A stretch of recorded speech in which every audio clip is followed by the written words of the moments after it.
4 years, $36 million. I wouldn't say, I would put it in the middle. I'd call it fair.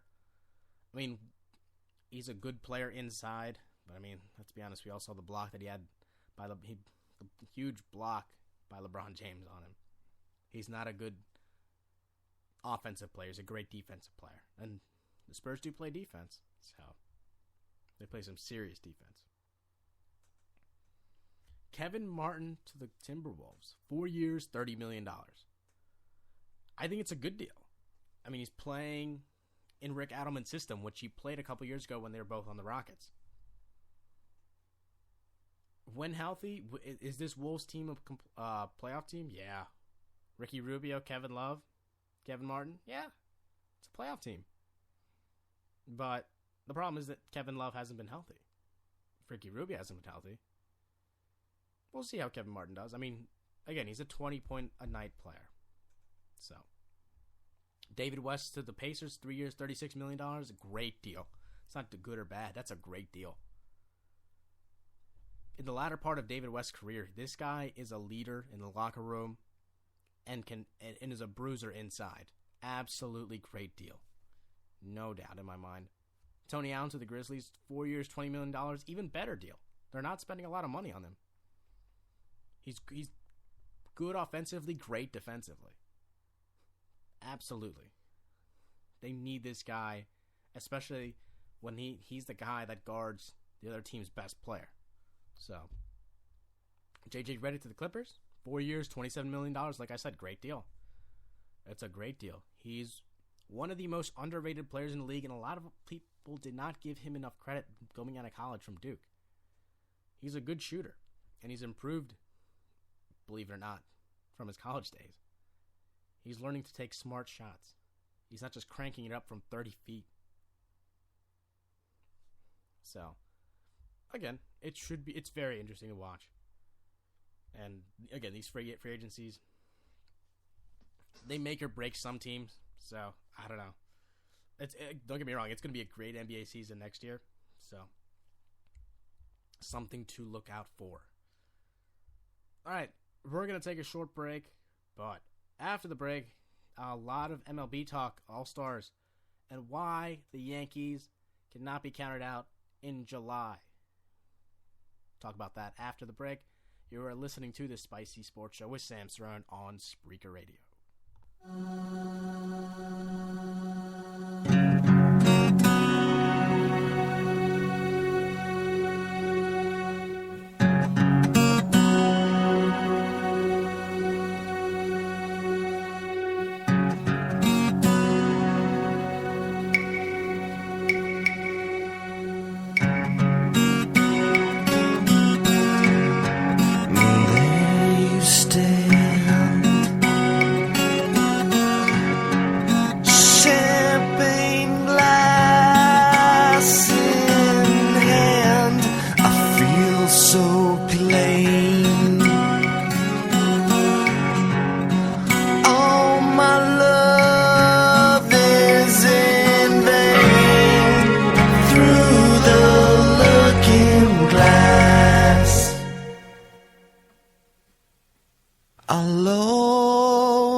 Only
welcome back to the Spicy Sports Show with Sam Cerrone. I am your host, Sam Cerrone. All right, next topic on the board, you have the All-Star Game. Exciting, right? All right, let's go through the rosters, starting with the AL. They were announced yesterday. I'm not going to lie, this is a pretty good lineup.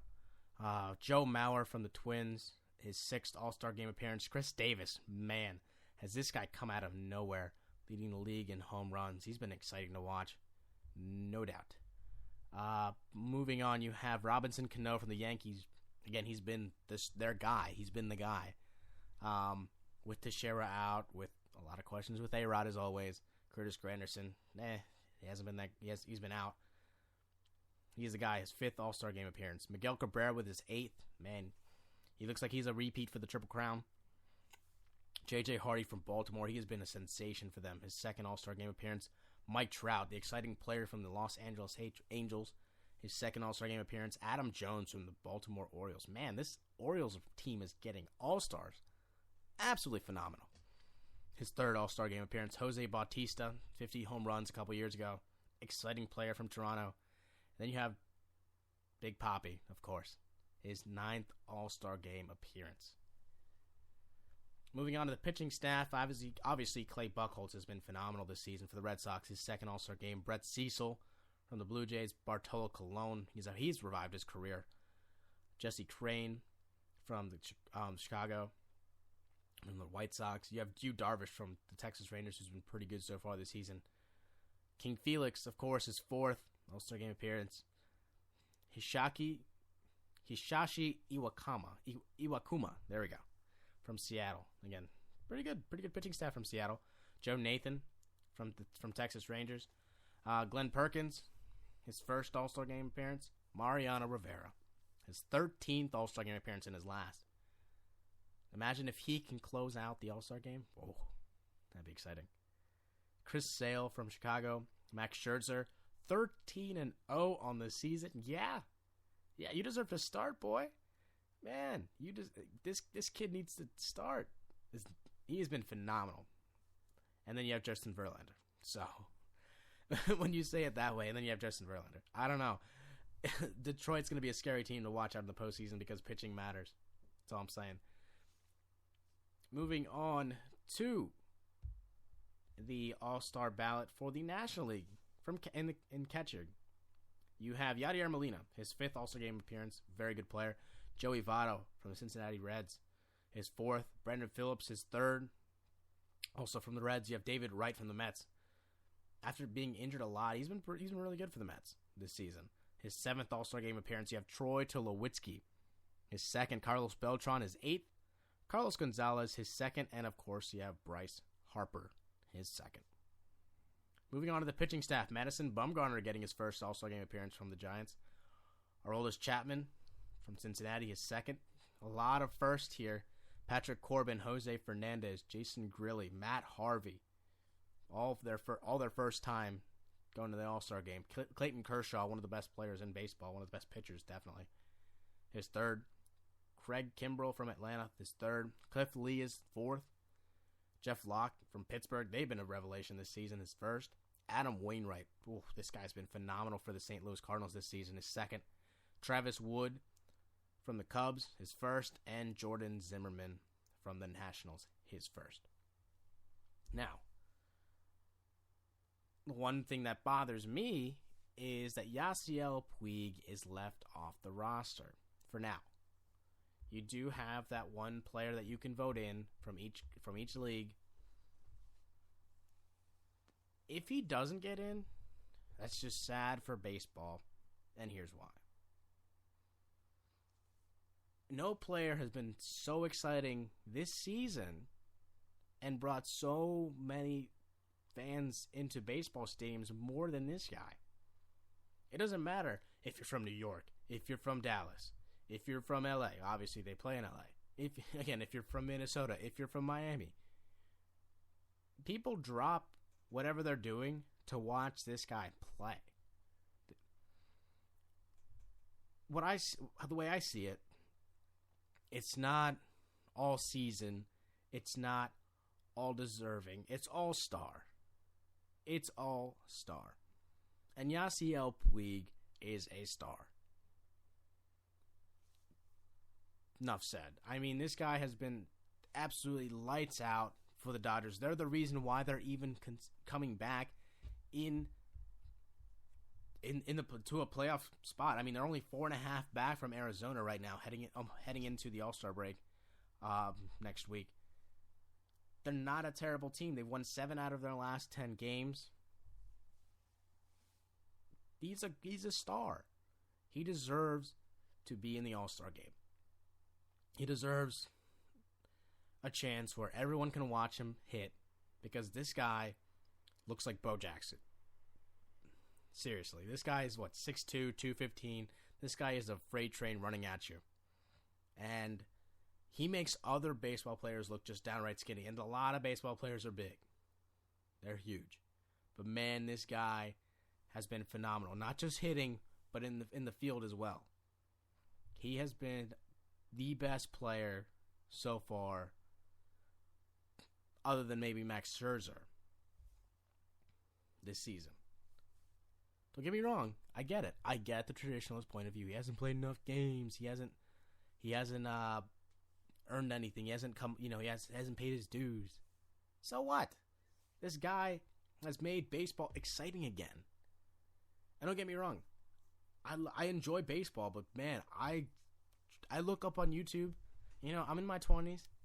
I'm a guy that looks on the internet and wants to find highlights of this guy. This guy is phenomenal. Just the way he hustles, just the way he tries hard on every single play. That's all I'm saying. This guy is absolutely unbelievable to watch. And it would be a travesty, an absolute travesty, if he does not get into the All-Star game via fan vote. I'm sure a lot of people also feel the same way, but I get it. Other people don't. So, it's up to your opinion. It's up to what you feel the All-Star nomination means to you. I get it. It should be very interesting to watch, though. I'm very excited. So, I don't know. I mean, don't get me wrong. I'm gonna watch this All-Star game regardless, but I think it would be much more exciting for baseball if Yasiel Puig plays in the All-Star game. All right. Moving on to my next topic, obviously, New York Yankees. They've been headlines. They're always headlines year in and year out. Are they good? Are they not good? Are they not going to make the playoffs? A-Rod, blah, blah, blah. Here's why you don't count them out. Again, last week, everyone was writing them off in the middle of, not even, in the beginning of July. You're not even halfway through July. You're writing them off already. Are you kidding? They are the New York Yankees. Again, looking at the standings right now in the AL East, you have Boston at number 1. And then you have a bunch of teams that are just clumped together. You have Tampa Bay at 5 games back, Baltimore at 5 games back. And they beat the Yankees today, but still, Yankees have been on a 6-game winning streak up until that point. They've won 6 out of their last 10 games. They're only 5.5 back in July. Give them till September. Give them till the beginning of September, and we'll see what happens. I'm not saying that, hey, they're going to miss out.